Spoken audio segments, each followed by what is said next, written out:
Hi guys, I'm Dr. Assam. I am a board certified weight loss doctor and I own my own weight loss practice in Lewisville, Texas.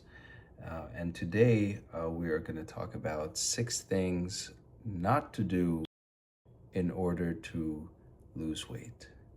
Things that I myself am guilty of, things that I have done myself in the last year, which led to me being the heaviest I have ever been um, as of January 2026.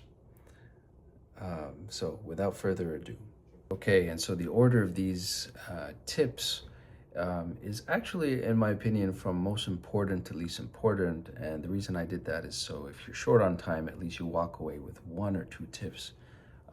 But if you stick around till the end of the video, um, I think you should contemplate these 6 tips because they're very applicable in day-to-day life. And I bet most of you have suffered from more than one of these tips. I know I have. So number 1 is a night eating syndrome.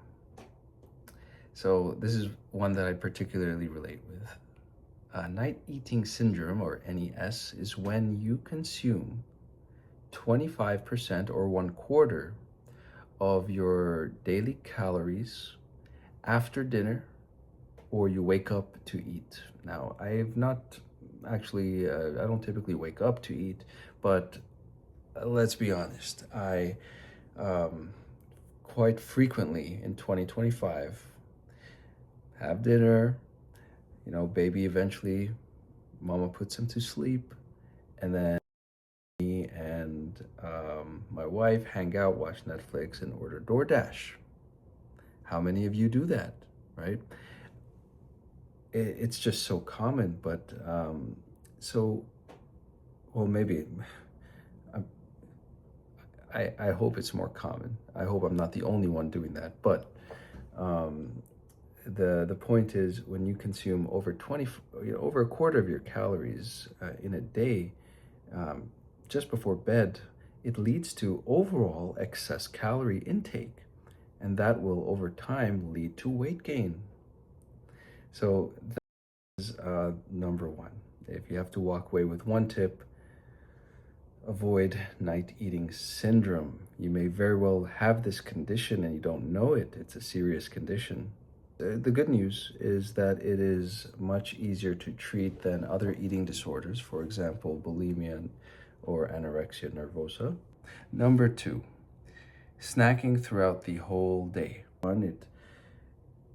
Without even knowing, these little bits, they do add up because in the end, as I mentioned in the last video, it's all about calorie deficit. So these little snacks throughout the day, they can, not only do they add up, but they might mitigate that little bit of exercise you did.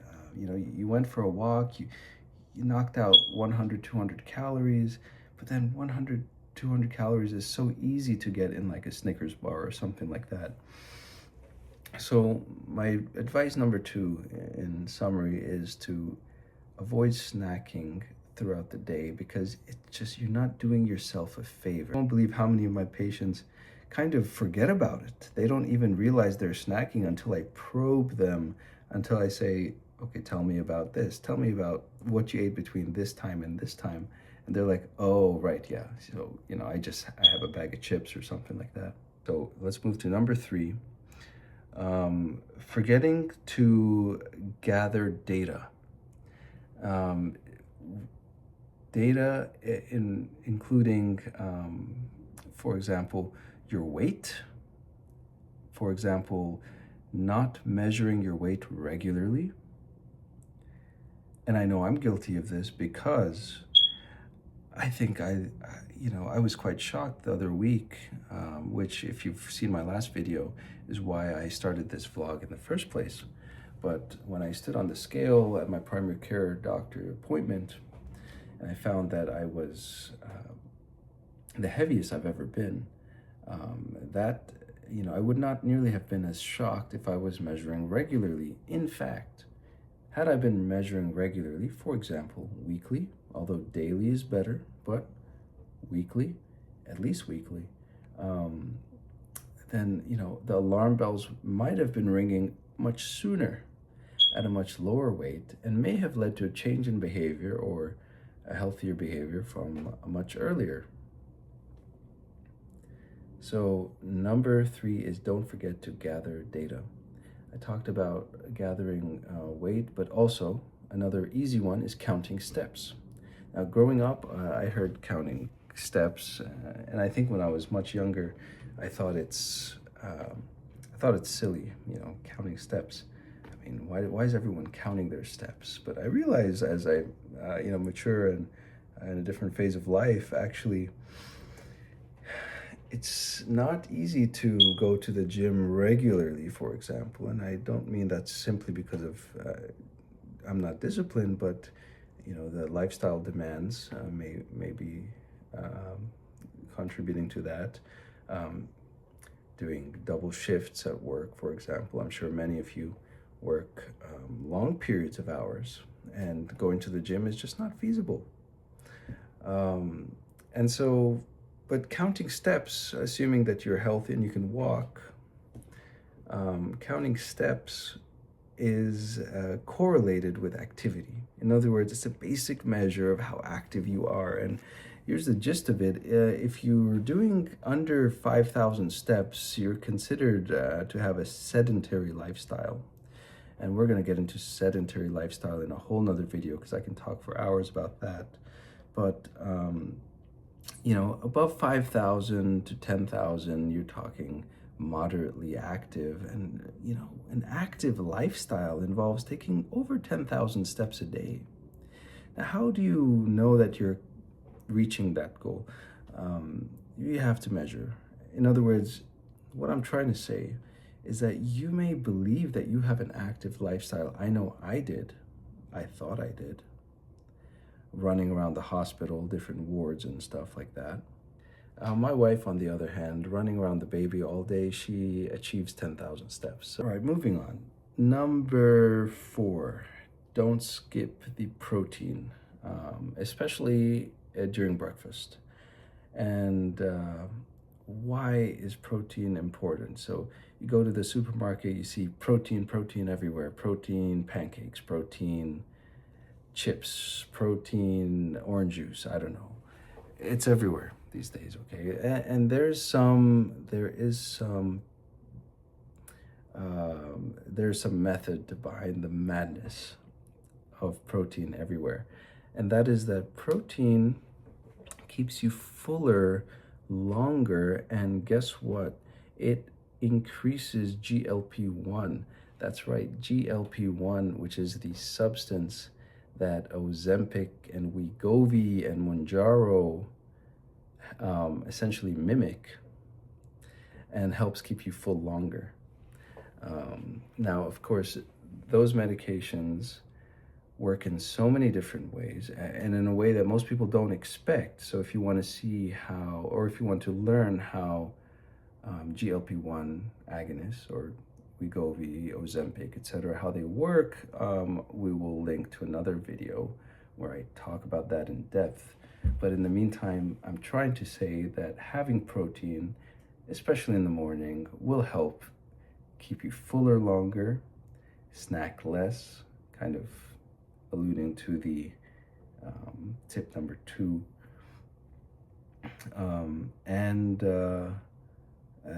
yes, increase your GLP-1 as well. And we'll talk about how much protein you should have and what are the sources of protein in another video. But suffice to say that tip number 4 is don't skip that protein. Tip number 5, we're almost at the end. And if you've made it this far, then you must be really serious about weight loss. And I'm really impressed that you made it this far in the video. And my videos can be quite boring and long, but hopefully educational. Tip number 5. And yet another thing which I think 2025 for me was full of this, and that is try to avoid involuntary stress. Now, when I say involuntary, that's because, let's be honest, many of us, as you go through life, experience significant stress. Now, whether that's day to day in your job or your life situation, it may be unavoidable. But if you can avoid it, for example, if you don't need the money, then perhaps don't work extra hard. If you can choose a daytime shift kind of job, go for that one rather than an evening shift or night shift kind of job, if it's up to you, right? Stress not only can make you more hungry, we all heard about stress eating, although there are types of people, especially younger, who, in times of stress, they eat less. But I'm talking about chronic stress. And in that case, people usually eat more just to make themselves feel better, get a dopamine rush, which happens really. And that's kind of how antidepressants work. And did you know Ozempic is really tied into all that too? But we're going to talk about that another time. I'm just overexcited to tell you about all this. But stress leads to cortisol release. Cortisol is a super important hormone, endogenous hormone, which means your body makes it by itself. And it's super important, but in large amounts, and especially excess or prolonged periods of time, it can be harmful. In fact, it leads to a condition called Cushing's syndrome or Cushing's disease, which is a chronic state of hypercortisolemia or high cortisol levels in the blood. And you can get similar effects just from chronic stress. So avoid that, and it will go a long way. I know that in 2025, there was, so many changes in my life, and I do believe it's for the better. But that change, for example, moving to another state, was stressful. And, I think it was one of several reasons why I gained quite a bit of weight. And lastly, guys, tip number 6, the all or nothing thinking. For example, you had a bad meal, or let's say you had a heavy meal. You had a calorious meal. You had a glorious meal. In other words, you had the double-double and the animal fries. And you had some of your partner's fries too. You topped it off with a milkshake, just for old time's sake. It's okay. What I'm trying to say is that just because you had a heavy meal or a bad meal does not mean that it was a bad day. Just, come back to baseline. Doesn't mean you need to go home and order DoorDash later, like dessert. You could sort of reel the horse in, if that makes sense. You could, and it's completely par for the course. In other words, you will fluctuate in your motivation and your cravings and your desires. You're human after all. You will have heavier than normal meals, but again, just because it wasn't according to plan does not mean you should have let the whole day go to waste. No, you wake up the next day and you try again. In summary, tip number 6, and the last tip, is just because you had a bad meal does not mean it's a bad day. Just because your weight went up a little bit this week doesn't mean you failed entirely and forever. In other words, It's avoid all or nothing thinking. All right, guys. So, in a nutshell, the 6 things to avoid, 6 ways to actually gain weight going forward, and 6 things that I did more or less that led me to gain weight in 2025. But we're not going to do that in 2026, right? They are night eating syndrome, snacking, forgetting to count or gather data, skipping protein, taking on voluntary stress or excess stress, and all or nothing thinking. That's it for the tips for today, guys. I hope you can contemplate on these. I hope that you can identify some of these or relate with a few of these. And I hope that, over the next few days or weeks, you can come up with ways to overcome these issues. And if you want to learn more about the science of weight loss and everything I've learned being a board certified obesity medicine specialist, then follow this channel and comment. Love to hear your feedback. Feel free to ask questions too. I'm not shy to answer them. Thank you so much, and I will see you in the next one.